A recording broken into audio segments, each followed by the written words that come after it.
उष्णतेची लाट येणार असल्याचा अंदाज हवामान खात्याने वर्तवला आहे आणि यामध्ये जळगाव जिल्ह्याचा सुद्धा समावेश आहे। याच पार्श्वभूमीवर जळगाव जिल्हा प्रशासनाची काय तयारी आहे हे जाणून घेण्यासाठी आपल्यासोबत जळगावचे जिल्हाधिकारी आयुष प्रसाद तसेच जिल्हा आरोग्य अधिकारी आहेत।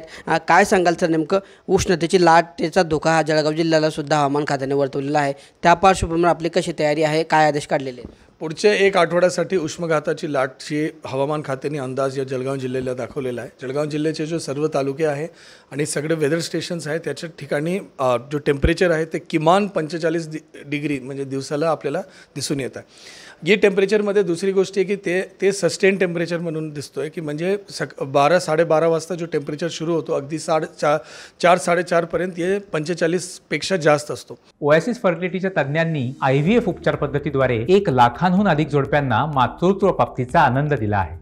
मोफत अपॉइंटमेंट बुक करण्यासाठी आजच संपर्क साधा। या परिस्थितीमध्ये बाहेर ज्या लोक काम करतायत त्याला एक आधार मिळावा आणि जो विशेष कामगार जो बेचारे गोरगरीब कामगार आहे त्याला एक आधार मिळावा की त्यांना एक अधिकार मिळावा की त्याला त्या टेम्परेचरमध्ये काम करण्यासाठी कोई बंधनकारक करू नये आणि त्याला अगर कोई त्रास देत असेल तर त्याला एक आधारस्तंभ मिळावा। पोलीस विभाग असेल, महसूल विभाग असेल, उद्योग विभाग असेल, कामगार विभाग असेल, या सगळे विभागाला आदेश देण्यात आलेला आहे की आपण त्यांना त्या सहकार्य करावं।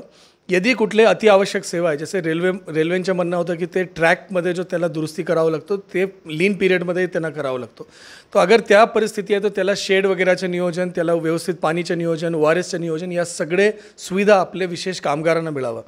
स्कूल कॉलेजेस आता बंद आहे परंतु कोचिंग इन्स्टिट्यूट्स अजून चालू आहे आणि कोचिंग इन्स्टिट्यूट्स ज़्यादा तास क्लास घेत आहेत। यामध्ये विद्यार्थीला जो त्रास होतो त्यांचा जो वेळ असतो ते सकाळी 10:30 पासून सुरू होतो आणि त्या ठिकाणी अगदी कंजेस्टेड रिजन्समध्ये कोचिंग इन्स्टिट्यूट्स क्लास घेत आहे, त्याला पण डिकंजेस्ट करण्यासाठी तिथे व्यवस्थित AC कूलर वगैरेचे नियोजन करून देण्यासाठी आणि कुठल्याही विद्यार्थीला कुठल्याही प्रकारच्या आरोग्याला धोका होऊ नये या सगळ्या बाबीचं आपण लक्ष दिलेलं आहे। आणि डिहायड्रेशनच्या संदर्भात प्रत्येक ठिकाणी ORS आपण उपलब्ध करून दिलेला आहे। ORS कसा म्हणजे द्यायचं आहे प्रत्येकांना ते आपण सांगितलेलं आहे आणि लहान मुलांना त्रास होऊ नये याच्यासाठी ब्रेस्ट फीडिंगला एनकरेज करण्यासाठी पण आपण सगळ्या आशा वर्कर्स आणि अंगणवाडी सेविकाला सूचना दिलेल्या आहे। सर, जिल्हा आरोग्य विभागाने पण आज परिपत्रक जारी केलेलं आहे, कशा पद्धतीने नागरिकांना खबरदारीचं आवाहन आपण केलेलं आहे?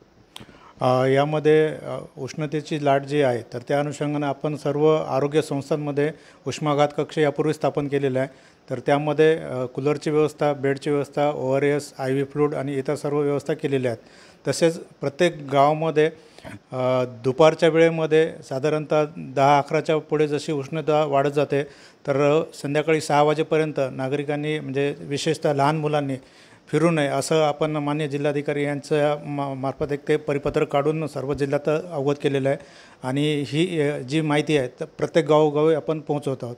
त्यासोबतच ज्या स्तनदा माता आहेत ज्या लहान मुलांना दूध पाजवतात तर लहान मुलांना दूध पाजवताना ते मुलं डिहायड्रेट होऊ नये आणि त्यांची योग्य तपासणी व्हावी याकरता सर्व समुदाय आरोग्य अधिकारी, आरोग्य सेविका यांना पण आरोग्य विभागानं सूचना केलेल्या आहेत आणि त्यांची विशेष तपासणी सुरू आहे।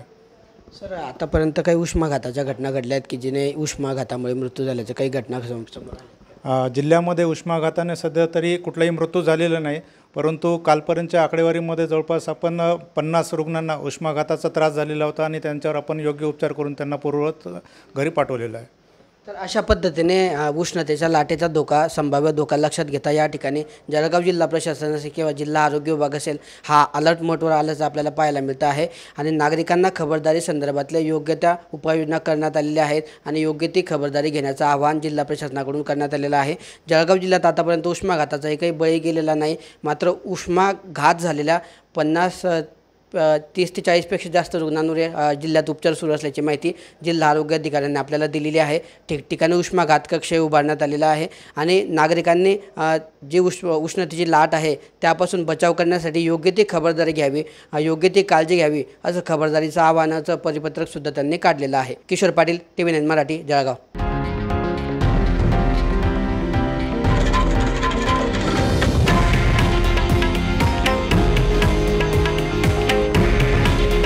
हे आहे देशातील नंबर 1 न्यूज नेटवर्क आणि आपण पाहत आहात TV9 मराठी।